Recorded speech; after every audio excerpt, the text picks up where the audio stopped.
भाजपा सरकार शर्म करो, शर्म करो, शर्म करो। भाजपा सरकार शर्म करो, शर्म करो, शर्म करो। शर्म नहीं तो डूब मरो, डूब मरो, डूब मरो। होश में आओ, होश में आओ। वरना वापस जाना होगा, वरना वापस जाना होगा। युवा विरोधी ये सरकार नहीं चलेगी, नहीं। मुर्दाबाद, मुर्दाबाद, मुर्दाबाद। भाजपा सरकार होश में आओ। अरे हाँ, सब लोग उठा लो। शिक्षा की लाली है, शिक्षा की CBI। शर्म करो, शर्म करो, शर्म करो। शर्म नहीं तो डूब मरो, डूब मरो, डूब मरो।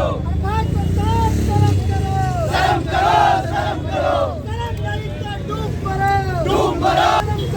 शर्म करो, शर्म करो। अरे सब लोग हाथ उठा लो यार। डूब मरो, डूब मरो। सब उठाओ। शर्म करो, शर्म करो, शर्म करो। डूब मरो, डूब मरो। इस्तीफा दो, इस्तीफा दो, इस्तीफा दो, इस्तीफा दो। डबल इंजन की कैसी हो गया, हो गया। अगर आपको स्टूडेंट जारी रखना है तो बाई तरफ जाए, गांधी पार्क की साइड चले जाए।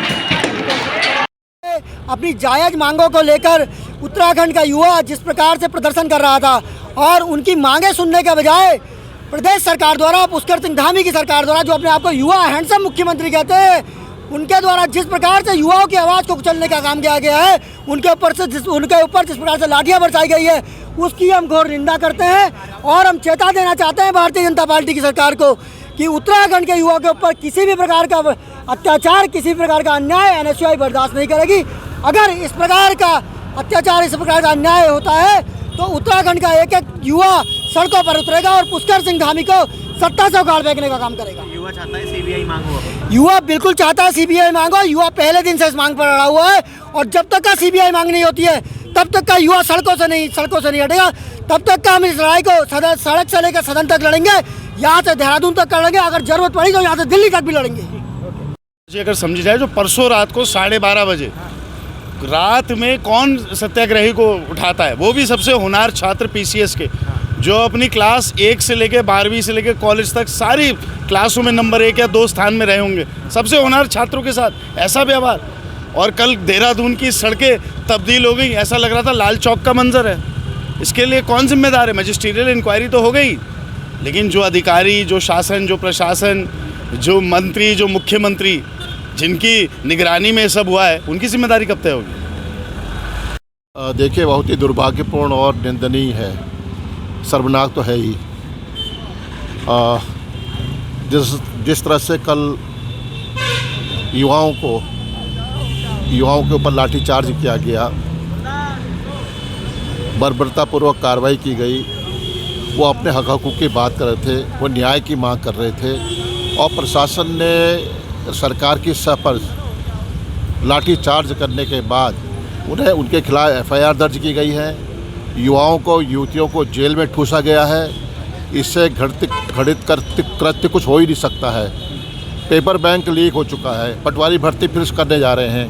आखिरकार इतनी जल्दबाजी में, इतनी हड़बड़ी में सरकार क्यों है? वह उन चेहरों को बचाना चाहती है। हमने मांग की कि सीबीआई इंक्वायरी हो, सिटिंग हाई कोर्ट के सिटिंग जज की निगरानी में जांच कार्रवाई सीबीआई करे, लेकिन सरकार बचना चाहती है, पल्ला झाड़ना चाहती है। उन रसूखदार लोगों को, इस भर्ती घोटाले में जो संलिप्त हैं, उनको बचाना चाहती है। सरकार को माफ़ नहीं किया जा सकता है और कांग्रेस इस लड़ाई को सड़कों से लेकर सदन तक पूरी तत्परता से लड़ेगी।